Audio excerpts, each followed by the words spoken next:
I'm here at the state capitol today to advocate for Alzheimer's, and we're working on a bill, State Bill number 1242, looking for $160,000 for the state health department to put questions into CDC's questionnaire that asks many questions throughout the country about health issues, dementia, and cognitive problems in people they may survey in Arizona.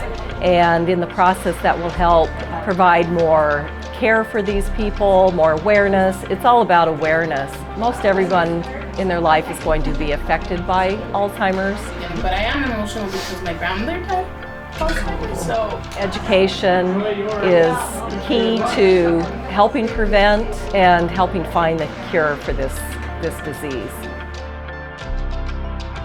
Jean was diagnosed in July of 2016 at the age of 55, but we actually started noticing symptoms probably two and a half years before she was diagnosed. It began with pregnant pauses where she couldn't remember names, or she could think of the function, but she couldn't think of the actual name of something. Of course, misplacing things in her shoes and keys and her glasses or her cell phone. Kind of those were the common things, but it was becoming more and more noticeable where she couldn't remember. The gaps were getting longer. The pregnant pauses were definitely getting longer. I'm Patricia, and I have Alzheimer's. And I actually diagnosed myself because I knew that there was something wrong with my body. I have always taken care of my body. I've exercised, I work out all the time, and I hike, and I'm active, and I don't smoke, and I don't drink, and I still have Alzheimer's.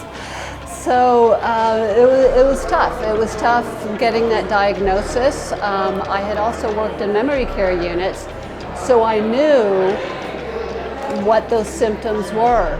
And that's when I realized I have Alzheimer's.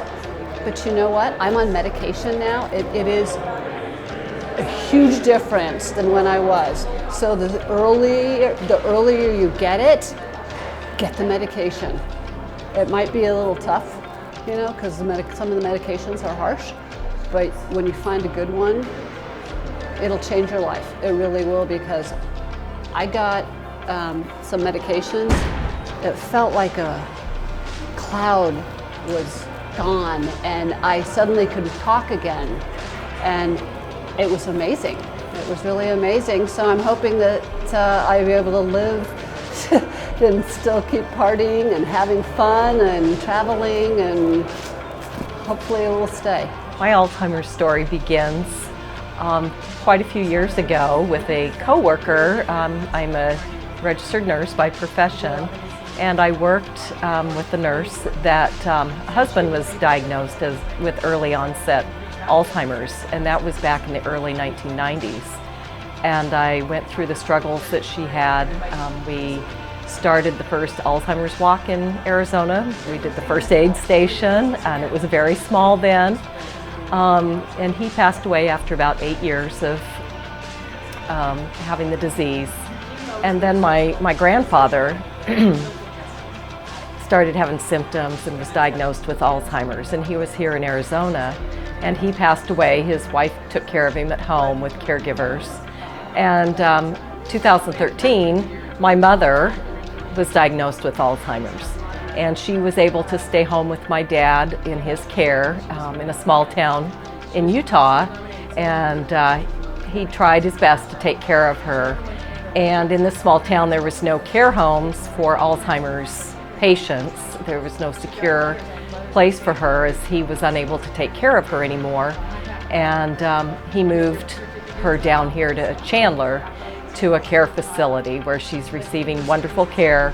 I'm her assistant caregiver, family member, and to care for her needs and be there for her. I've quit my job, which was a financial decision, but I believe it was the right decision because I want to be there for her and be her person. And there's so much that she needs one-on-one that they don't always get in a care facility. And the care facility, those caregivers work so hard. It's just incredible if you were to spend a day with them, how hard they work. I think it's very important to not shy away and don't run away and don't think it's going to go away, because it won't. It's imperative that you face this head on, because time is critical. There's power in knowledge, and that's one of the things that Jean never shied away from. She's like, I want to get to the bottom of this. We want to accomplish a lot in changing the face of this disease and what people think it is. And also, people think they know, oh, it's just memory, or it's just forgetting where, again, your keys are. But it's confusion, it's personality changes.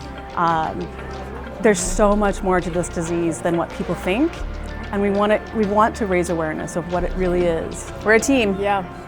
When Jean was diagnosed, we got involved with the Alzheimer's Association Walk, and we started a team called Grace and Dignity, because that's how we're facing this disease, with Grace and Dignity. And she's Dignity, I'm Grace. And in the last 4 years, we've raised over $20,000 for the Alzheimer's Association Walk, and we will continue to walk until we find this cure.